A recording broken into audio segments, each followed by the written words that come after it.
همون نتیجه 2-2 تمام شد. اما نشد. سرخیو روبرتو دوید. رئالیا احتمالا خطاب به مارسلو میگفتن لعنتی پاشو بزن. اگه میزد کارت زردی میگرفت و بازی با همون نتیجه 2-2 تمام شد. روبرتو که بازم در لحظات پایانی منجی شد. آندره گومز که کیسه بوکس انتقاد همه بود پاس حیاتی قبل گل سومو خراب نکرد. و بالاتر از همه اینا لیونل مسی که 500مین گل خودش برای بارسلونا رو زد. از همه جا تو سانتیاگو برنابئو. اما نشد. مارسلو بعد از بازی اعتراف کرد که باید این کارو میکرد.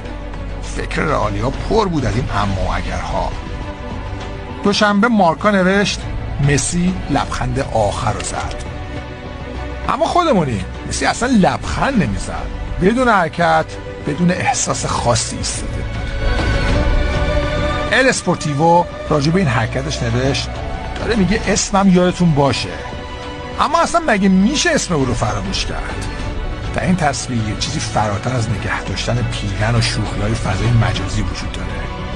مقابل بزرگترین دشمن کاتالونیا ایستاده و با دهانی بسته حرف میزنه. در لحظه‌ای دست راستش بالا میره و بعد چند لحظه پیراهنش در هوا حرکت میکنه.